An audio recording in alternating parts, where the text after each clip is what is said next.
தேவனுக்கு ஸ்தோத்திரம். இன்னைக்கு நம்ம பார்க்க போற தலைப்பு, நம்முடைய மேய்ப்பன் யார்? உங்களோட மேய்ப்பன் யார்? வசன ஆதாரத்தின்படி நம்முடைய மேய்ப்பன் யார் அப்படின்றதையும் தெரிந்து கொள்வோம். உண்மையான மேய்ப்பன் எப்படி இருப்பார் அப்படின்றதையும் வசன ஆதாரத்தின்படி தெரிந்து கொள்வோம். ஏன்னா ஒரு வசனத்துக்கு விளக்கம் இன்னொரு வசனம் தான். உபாகமம் 6:4 இஸ்ரவேலே கேள், நம்முடைய தேவனாகிய கர்த்தர் ஒருவரே கர்த்தர். ஒரே ஒரு தேவன் தான் நமக்கு உண்டு. அவர் தான் இயேசு கிறிஸ்து, அவர் தான் பிதா, அவர் தான் பரிசுத்த ஆவியானவர். 3 தேவர்கள் கிடையாது, ஒரே ஒரு தேவன் தான். அதை தெரிஞ்சுக்கிறதுக்கு தான் இந்த வீடியோக்கள் எல்லாமே. புதுசாக வீடியோவை பார்க்குறவங்க நம்ம ஒரே ஒரு தேவன் தான் அப்படின்றத இன்சிஸ்ட் பண்ணுறதுக்காக தான் இந்த வீடியோக்கள்லாம் நம்ம போடுறோம் அப்படின்ற நோக்கத்தை புரிஞ்சுக்கிறதுக்காக தான் இந்த வசனத்தை ஒவ்வொரு முறையும் ஒவ்வொரு வீடியோக்கள்லையும் நம்ம படிக்கிறோம். சரி, வசன ஆதாரத்தின்படி உண்மையான மேய்ப்பன் யார், நம்முடைய மேய்ப்பன் யார் அப்படின்றத இப்போ பார்ப்போம். எசேக்கியேல் 34 அதிகாரத்தை பற்றி தான் இந்த வீடியோ முழுக்க நம்ம என்ன செய்ய போகிறோம், பார்க்க போகிறோம். ஆனால் இதில் சில முக்கியமான வசனங்களை மாத்திரம் நான் எடுத்து கோட் பண்ணி காட்டுறேன். ஆனால் நீங்கள் படிக்கும்போது இந்த வீடியோ பார்க்குறதுக்கு முன்னாடியே இந்த 34 அதிகாரம் முழுசாக படிச்சிருங்க. இல்லைன்னா இந்த வீடியோ பார்த்துட்டு 34 முழுசாக படிங்க. உங்களுக்கு ஒரு மேய்ப்பன் எப்படி இருப்பார், உங்களோட மேய்ப்பன் இப்போ எப்படி இருக்கிறார் அப்படின்றத பற்றி ஒரு தெளிவான ஒரு ஐ ஓப்பனிங்கான ஒரு வீடியோ இது. தேவனை பற்றி தெரிஞ்சு கொள்ளணும், அவருடைய சித்தத்தை அறிந்து கொள்ளணும் அப்படின்ற எண்ணத்தோட மாத்திரம் இந்த வீடியோவை நீங்கள் பாருங்கள். முதல் 2 வசனத்தை படிக்கிறேன். கர்த்தருடைய வார்த்தை எனக்கு உண்டாகி, எசேக்கியேல் சொல்றார், கர்த்தருடைய வார்த்தை எனக்கு உண்டாகி அவர், மனுபுத்திரனே, இஸ்ரவேலின் மேய்ப்பருக்கு விரோதமாக தீர்க்க தரிசனம் உரை. நீ தீர்க்க தரிசனம் உரைத்து அவர்களுடைய சொல்ல வேண்டியது என்னவென்றால், கர்த்தராகிய ஆண்டவர் மேய்ப்பருக்கு சொல்லுகிறார், தங்களையே மேய்க்கிற இஸ்ரவேலின் மேய்ப்பருக்கு ஐயோ, மேய்ப்பர் அல்லவா மந்தையை மேய்க்க வேண்டும். யாருக்கு எதிராக சொல்றாரு? மேய்ப்பருக்கு எதிராக சொல்றாரு. மேய்ப்பருக்கு விரோதமாக, சாதாரண வார்த்தை இல்லைங்க, மேய்ப்பருக்கு விரோதமாக தீர்க்க தரிசனம் உரை. எவ்வளோ ஒரு கோபத்தில் ஆண்டவர் இப்படி சொல்லியிருப்பார். என்ன சொல்றார்? தங்களையே மேய்க்கிற மேய்ப்பர், தங்களையே மேய்க்கிற இஸ்ரவேலின் மேய்ப்பருக்கு ஐயோ, மேய்ப்பர் அல்லவா மந்தையை மேய்க்க வேண்டும். அப்போ அவங்க மந்தையை சரியா மேய்க்கலை அப்படின்றது ஆண்டவரோட மிகப்பெரிய ஒரு குற்றச்சாட்டு. அடுத்து பாருங்க, நீங்கள் நெய்யை சாப்பிட்டு ஆட்டு மயிரை உடுப்பாக்கி கொள்ளுகிறீர்கள், கொழுத்ததை அடிக்கிறீர்கள், மந்தையையோ மேய்க்காமற் போகிறீர்கள். என்ன செய்கிறாங்களாம்? நெய்யை சாப்பிட்டு ஆட்டு மயிரை உடுப்பாக்கி கொள்கிறார்களாம், கொழுத்ததை அடிக்கிறாங்களாம், மந்தையையோ மேய்க்காமற் போகிறீர்கள். மந்தையை மேய்க்கலை, ஆண்டவரோட குற்றச்சாட்டு அதுதான். எப்படியெல்லாம் மோசமாக மந்தையை மேய்க்கிறாங்க, மந்தையை எப்படிலாம் மேய்க்கக்கூடாது. ஆக்சுவலாக மந்தையை மேய்க்கிறதுக்குன்னு ஒரு ரூல்ஸ் ஆண்டவர் வச்சிருக்கிறார். அந்த ரூல்ஸை இவங்க மீறிட்டாங்க. அதை அடுத்த வசனத்தில் குறிப்பிடுறாரு பாருங்க, நீங்கள் பலவீனமானவைகளை பலப்படுத்தாமலும். அப்போ பலவீனமானவைகளை என்ன செய்யணும்? பலவீனமானவைகளை பலப்படுத்தணும். ஆனால் இவங்க என்ன செய்யலை? பலவீனமானவைகளை பலப்படுத்தாமலும், நசல் கொண்டவைகளை குணமாக்காமலும், எலும்பு முறிந்தவைகளை காயம் கட்டாமலும், துரத்துண்டவைகளை திருப்பி கொண்டு வராமலும், காணாமற் போனவைகளை தேடாமலும் போய் பலாத்காரமும் கடூரமுமாய் அவைகளை ஆண்டீர்கள். என்னெல்லாம் செய்யணுமோ அது எதையுமே செய்யாம பலாத்காரமும் கடூரமாய் அவர்களை ஆண்டீர்கள். எவ்வளவு ஆண்டவர் ஒரு வேதனைக்குரிய ஒரு விஷயமா இதை பார்த்து ரொம்ப வேதனைப்பட்டு இந்த வார்த்தைகளெல்லாம் ஆண்டவர் உபயோகிக்கிறார் பாருங்க. பலாத்காரமும் கடூரமுமாய் அவைகளை ஆண்டீர்கள். சாதாரண வார்த்தை கிடையாது. அடுத்து பாருங்க, 10வது வசனத்துல கர்த்தராகிய ஆண்டவர் சொல்லுகிறார். இந்த வசனத்தை சொல்றது யாரு? ஆண்டவர். என்னன்னு சொல்றாரு பாருங்க, இதோ நான், இங்க நான்றது ஆண்டவரை குறிக்குது, நான் மேய்ப்பருக்கு விரோதமாக வந்து என் ஆடுகளை அவர்கள் கையிலே கேட்டு, மேய்ப்பர் இனி தங்களையே மேய்க்காதபடி மந்தையை மேய்க்கும் தொழிலை விட்டு அவர்களை விலக்கி, என் ஆடுகள் அவர்களுக்கு ஆகாரமாயிராதபடி அவைகளை அவர்கள் வாய்க்கு தப்ப பண்ணுவேன் என்று சொல்லு. என்ன சொல்றாரு? நான் மேய்ப்பருக்கு விரோதமாய் வந்து நானே வருவேன்றார். இயேசு கிறிஸ்து இதுக்கு முன்னாடி பேசின வீடியோக்கள்ல நம்ம என்ன பார்த்துருக்கோம்? நானே அவர் என்று நீங்கள் விசுவாசிக்காவிட்டால் உங்கள் பாவங்களிலே சாவீர்கள். வந்தது யாரு? தேவன் அப்படின்றத நம்ம விசுவாசிக்கணும். ஒரே ஒரு தேவன் தான் நமக்கு உண்டு அப்படின்றத நம்ம பார்த்தோமா? பழைய வீடியோக்கள் ஃபுல்லாக அதை தான் நம்ம பார்த்தோம். வந்தது யார் தான்? தேவன் தான். தேவன் மாம்சத்தில் வெளிப்பட்டார். அந்த மாம்சத்தில் வெளிப்பட்டு நம்மளை என்ன செய்கிறாரு? மீட்டுக்கிட்டார் அவரு. நான் மேய்ப்பருக்கு விரோதமாய் வந்து, நானே வருவேன்றத சொல்றாரு பாருங்க. நான் மேய்ப்பருக்கு விரோதமாய் வந்து என் ஆடுகளை, நாமெல்லாம் யாரா? அவருடைய ஆடுகளாம். என் ஆடுகளை அவர்கள் கையிலே கேட்டு, மேய்ப்பர் இனி தங்களையே மேய்க்காதபடி மந்தையை மேய்க்கும் தொழிலை விட்டு அவர்களை விலக்கி, என் ஆடுகள் அவர்களுக்கு ஆகாரமாயிராதபடி அவைகளை அவர்கள் வாய்க்கு தப்ப பண்ணுவேன் என்று சொல்லு. எப்படி சொல்லிட்டார் பாருங்க. சரி, ஆண்டவர் வந்தாரு அப்படின்றத இன்னும் கொஞ்சம் வசன ஆதாரத்தோட பார்ப்போம். யோவான் ஸ்நானகன் சொல்றார். யோவான் 1ஆம் அதிகாரத்தில் 23 பாருங்க. அதற்கு அவன், கர்த்தருக்கு வழியை செவ்வை பண்ணுங்கள் என்று ஏசாயா தீர்க்கதரிசி சொன்னபடியே நான் வனாந்தரத்திலே கூப்பிடுகிறவனுடைய சத்தமாய் இருக்கிறேன் என்றான். புரியுதாங்க? அப்ப ஏசாயா என்ன சொல்லியிருக்காரு? கர்த்தருக்கு வழியை செவ்வை பண்ணுங்கள்னு சொல்லியிருக்காரு. சரி, ஏசாயால போய் பார்ப்போம் இதுக்கு என்ன சொல்லப்பட்டிருக்குன்ட்டு. எப்பயுமே ஒரு புத்தகத்தை குறிப்பிடுறாங்கன்னா நீங்கள் நேராக அந்த புத்தகத்துக்கு போயிருங்க. சகரியாவை மேற்கோள் காட்டினாங்கன்னா சகரியாவுக்கு போயிடணும். நீங்கள் யோவேல் தீர்க்க தரிசன புத்தகம்னா உடனே என்ன ஹோலி ஸ்பிரிட் கொடுக்கப்பட்டதை தெரிஞ்சுக்கணுன்னா யோவேலுக்கு போயிடணும். இப்போ ஏசாயான்னு மென்ஷன் பண்ணிட்டாங்கன்னா ஏசாயாவுக்கு போயிடணும். போய் அந்த இடத்த நீங்கள் படித்தாதான் நமக்கு ஒரு திருப்தியாக இருக்கும். வசனம் அப்படி தான் சொல்லுதா அப்படின்றத நம்ம எல்லாத்துலேயுமே என்ன செய்யணும்? கிராஸ் செக் பண்ணிக்கிட்டே இருக்கணும். ஏன்னா ஒரு வசனத்துக்கு விளக்கம் இன்னொரு வசனம் நம்ம சொல்லியிருக்கோமா? ஏசாயா புத்தகத்தில் 40ஆவது அதிகாரத்தில் 3-4 வசனங்களை நான் படித்து காட்டுறேன். கர்த்தருக்கு வழியை ஆயத்தப்படுத்துங்கள், அவாந்தர வழியிலே நம்முடைய தேவனுக்கு பாதையை செவ்வை பண்ணுங்கள் என்றும், பள்ளமெல்லாம் உயர்த்தப்பட்டு சகல மலையும் குன்றும் தாழ்த்தப்பட்டு கோணலானது செவ்வையாகி கரடு முரடானவை சமமாக்கப்படும் என்றும் அப்படின்னு சொல்லிட்டு அந்த ஏசாயால குறிப்பிடப்பட்டிருக்கு. தேவனுக்கு பாதையை செவ்வை பண்ணுங்கள். கர்த்தர் வேற, தேவன் வேற சொன்னாதீங்க. கர்த்தருக்கு வழியை ஆயத்தப்படுத்துங்கள், தேவனுக்கு பாதையை செவ்வை பண்ணுங்கள். புரியுதாங்க உங்களுக்கு? ஒரே ஒரு தேவன் தான் நமக்கு உண்டு. இந்த தேவன் யார் தான்? இயேசு கிறிஸ்து தான் தேவன். இவரே மெய்யான தேவனும் நித்திய ஜீவனுமாய் இருக்கிறார். இந்த தேவன் தான் நம்மளை மீட்டுக்கிறதுக்கு மெய்ப்பனா வந்திருக்கிறாரு. அடுத்து பாருங்க, இயேசு கிறிஸ்து தன்னையே மெய்ப்பன்னு சொல்றார். யோவான் 10ஆம் அதிகாரத்தில் 7-9 வசனங்களை முதல்ல படிப்போம். இது இயேசு கிறிஸ்து அவரே சொல்றது. ஆதலால் இயேசு மறுபடியும் அவர்களை நோக்கி, நானே ஆடுகளுக்கு வாசல் என்று மெய்யாகவே மெய்யாகவே உங்களுக்கு சொல்லுகிறேன். எனக்கு முன்னே வந்தவர்கள் எல்லாரும் கள்ளரும் கொள்ளைக்காரருமாய் இருக்கிறார்கள். ஆடுகள் அவர்களுக்கு செவி கொடுக்கவில்லை. நானே வாசல். என் வழியாய் ஒருவன் உட்பிரவேசித்தால் அவன் ரட்சிக்கப்படுவான். அவன் உள்ளும் புறமும் சென்று மேய்ச்சலை கண்டடைவான். இது இயேசு கிறிஸ்து அவர் வாயால சொன்னது. நானே வாசல்னு அவர் சொல்றாரா? அடுத்து என்ன சொல்றாரு? எனக்கு முன்னே வந்தவர்கள் எல்லாரும் எப்படி இருக்கிறாங்க? கள்ளரும் கொள்ளைக்காரருமாய் இருக்கிறார்கள். இந்த கள்ளர்களையும் கொள்ளைக்காரரை பத்தி தான் அந்த எசேக்கியேல் 34ஆம் அதிகாரத்துல இருக்கு. மேய்ப்பர் தங்களையே மேய்க்கிறார்கள். நெய்யை சாப்பிட்டு ஆட்டு மயிரை அவங்க உடையா அவங்க போட்டிருக்கிறாங்க. மந்தையையும் மேய்க்காமல் போயிட்டாங்க அப்படின்னு சொல்லிட்டு ஆண்டவர் குறிப்பிட்டிருக்காரு. பார்த்தீங்களா? எசேக்கியேல் 34ல் அவங்கள தான் இங்கே இயேசு கிறிஸ்து என்னன்னு சொல்றாரு? எனக்கு முன்னே வந்தவர்கள் எல்லாரும் கள்ளரும் கொள்ளைக்காரருமாய் இருக்கிறார்கள் அப்படின்ட்டு சொல்றாரு. அடுத்து பாருங்க, வேற என்ன சொல்றாரு? அடுத்து 11ஆவது வசனத்திலேருந்து 13. நானே நல்ல மேய்ப்பன். யாரு தான் நல்ல மேய்ப்பன்? இயேசு கிறிஸ்து தான் நல்ல மேய்ப்பன். தேவன் தான் நல்ல மேய்ப்பன்.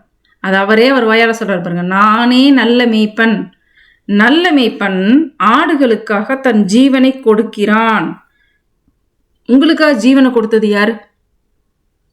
உங்க மேய்ப்பர் கொடுப்பாரா? ஆனா இயேசு கிறிஸ்து என்ன செஞ்சிருக்காரு? உங்களுக்காக ஜீவனை கொடுத்துருக்கிறார். நீங்க பிறக்கிறதுக்கு முன்னாடியே ரட்சிப்பு அப்படின்னு ஒரு பெரிய ஒரு கிஃப்டை உங்களுக்கு கொடுத்துருக்கிறார். நீங்க எதையுமே செய்யாம, எதுக்குமே தகுதி இல்லாம உங்களுக்கு எல்லாத்தையும் கொடுத்துருக்கிறார். நீங்க செய்ய வேண்டியதெல்லாம் அவரை தேடணும், அவரை நம்பணும், அவர் தான் தேவன்றதை நம்பணும், ஒரு வைராக்கியத்தோட தேடணும், அவரை பத்தி நிறைய தெரிஞ்சுக்கணும். நமக்கு ஒருத்தவங்களை பிடிச்சிச்சுன்னா என்ன செய்வோம்? அவங்கள பற்றி எப்படியெல்லாம் நம்ம டீட்டெயில்ஸ் கலெக்ட் பண்ணுவோம்? தேடி தேடி பார்ப்போமா? இன்னும் அவங்கள பிரியப்படுத்துகிற மாதிரி என்னெல்லாம் செய்யலாம்? அவங்களுக்கு பிடிச்சது நம்மளே மாற்றிக்க மாட்டோம். ஒரு சாதாரண ஒரு மனுஷங்களுக்கு நம்ம கொடுக்குற இந்த முக்கியத்துவத்தை ஏன் நம்ம ஒரு தேவனுக்கு கொடுக்கறது இல்லை? ரொம்ப அலட்சியப்படுத்துகிறோமே நம்ம தேவனை. நம்ம காது கொடுத்து கூட நம்ம கேட்கறது இல்லையே. வசனத்தை படிக்க நேரம் இல்லை, வேலைக்கு போக நேரம் இருக்குது, வீட்டு வேலை செய்ய நேரம் இருக்குது, வசனம் படிக்க நேரம் இல்லைல்ல. எக்ஸ்ட்ரா என்னென்னமோ கற்றுக்குறோம். நம்ம பிள்ளைகளை எங்கெங்கேயோ என்னென்னமோ கிளாஸஸ் அனுப்புகிறோம். அவங்களோட ஃப்யூச்சருக்கு நம்ம என்னென்னமோ செய்கிறோம். அவங்களோட உண்மையான ஃப்யூச்சர் என்னங்க? இந்த உலகத்தில் இருக்கிறது மாத்திரம்தான் அவங்களோட ஃப்யூச்சரா?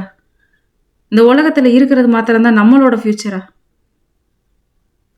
ஒரு மேய்ப்பன் தன்னோட ஜீவனை தன்னுடைய ஆடுகளுக்காக கொடுக்கறதுன்றது எவ்வளோ ஒரு பெரிய விஷயம். தேவன் நமக்காக அதை செஞ்சிருக்கிறார். அதை நம்ம உணரணும். ஒவ்வொரு நேரமும் அதுக்காக நம்ம நன்றி சொல்லணும்.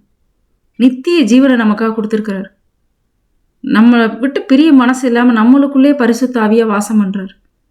எவ்வளோ ஒரு அன்பான தேவன். அடுத்த வசனத்தை பாருங்க.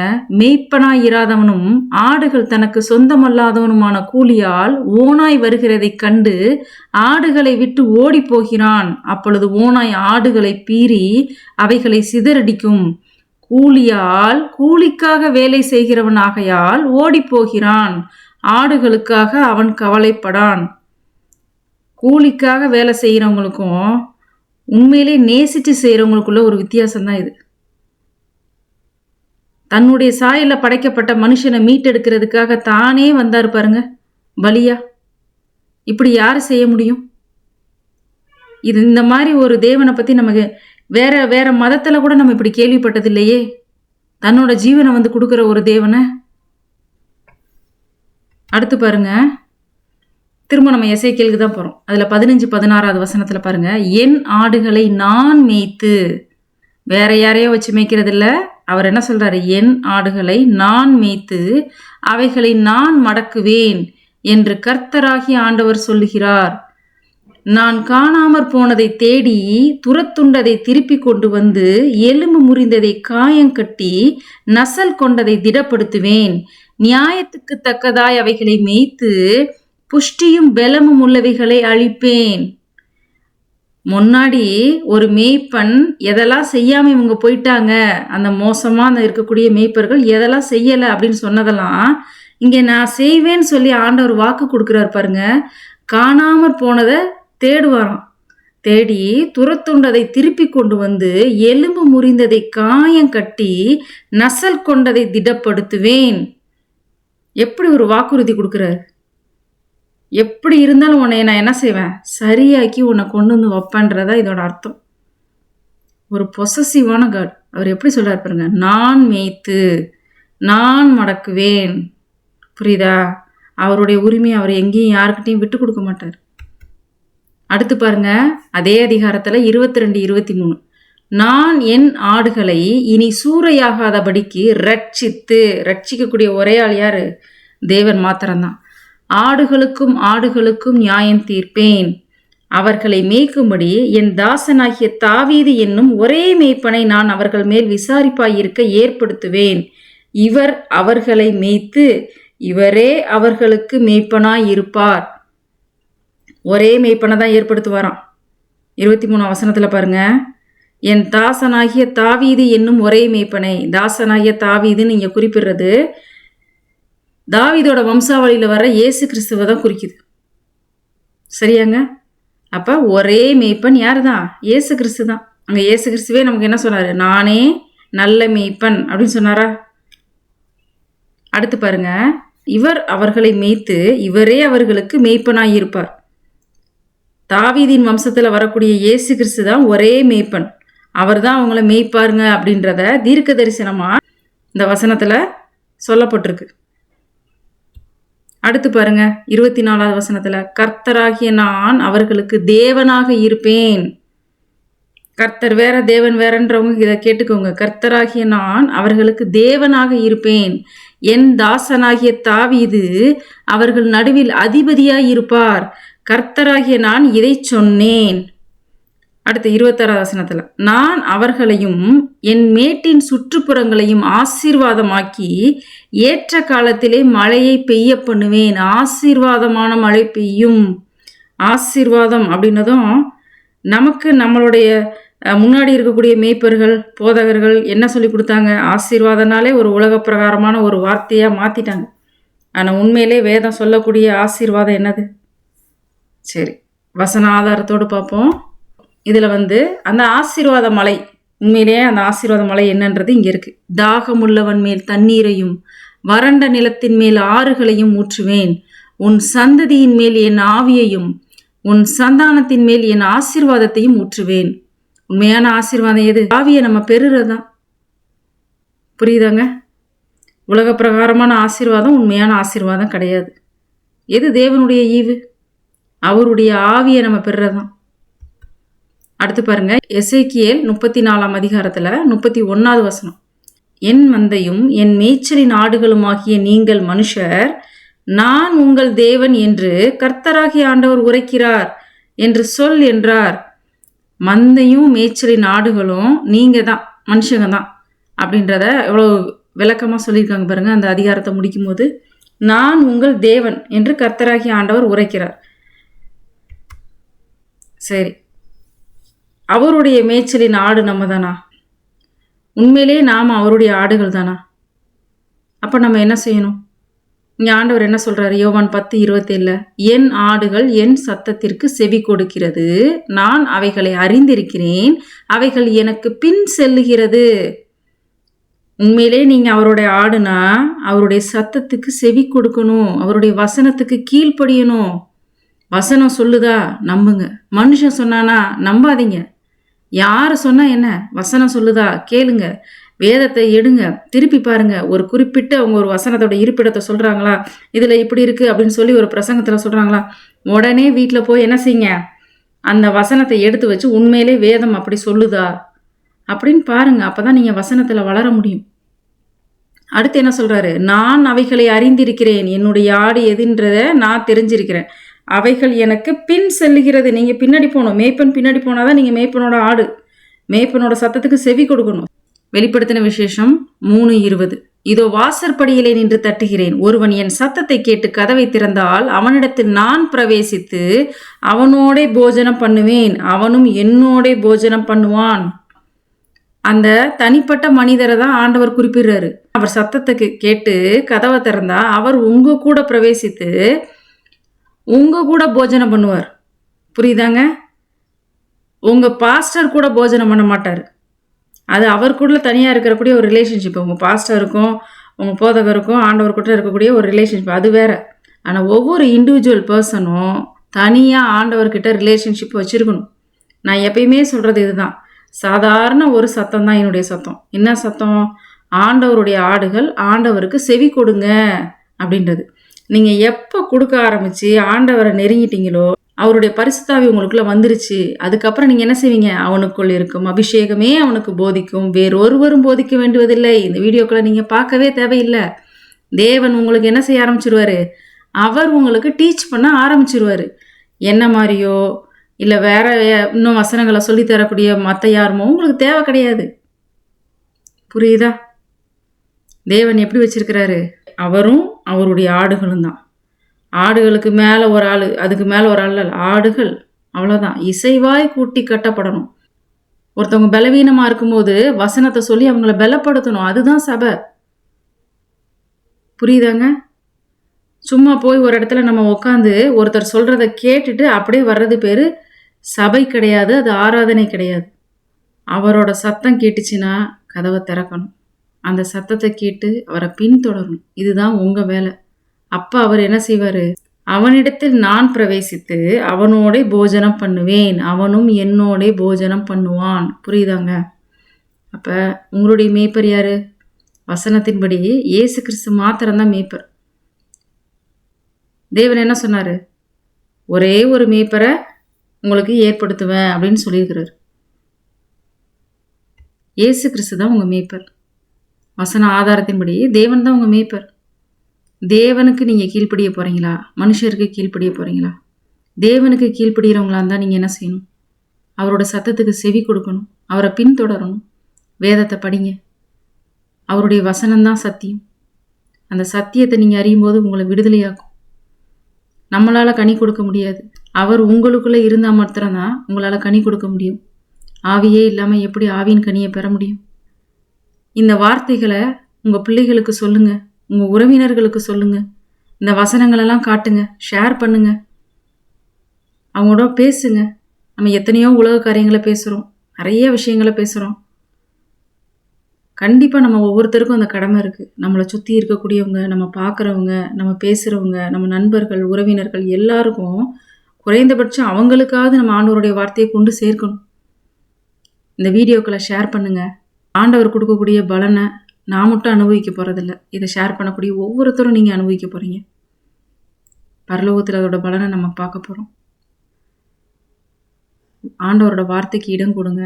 நல்லா படிங்க, திரும்ப திரும்ப படிங்க. நான் சொன்னேன் அப்படின்றதுக்காக நீங்கள் அதை பிலீவ் பண்ண தேவையில்லை. வசனம் சொல்லுதா, அப்போ ஆண்டவர் அதை உங்களுக்கு சொல்கிறாருன்னு உங்களுக்கு அர்த்தம். யோசிச்சு பாருங்கள். இது உங்களால் ஏற்றுக்க முடியலையா? இயேசு கிறிஸ்து தான் உங்கள் மேய்ப்பன்றது உங்களால் ஏற்றுக்க முடியலையா? அந்த சாதாரண மனுஷங்க தான் உங்களுக்கு வேணுமா? பொய் பேசக்கூடியவங்க தான் வேணுமா? கற்பனை கதைகளை ஏற்றி சொல்லக்கூடியவங்க தான் வேணுமா? வசனத்தை புரட்டக்கூடியவங்க தான் உங்களுக்கு வேணுமா? எந்த மேய்ப்பருக்கு நீங்கள் கீழ்ப்படிய போகிறீங்க? உங்கள் மனசை ஒப்பு கொடுக்க போகிறீங்க? இன்றைக்கி முடிவு பண்ணுங்கள். தேவனை தேடுங்க, உண்மையாக தேடுங்க, வைராக்கியமாக தேடுங்க. அவரை கண்டிப்பாக நீங்கள் கண்டடைவீங்க. நன்றி.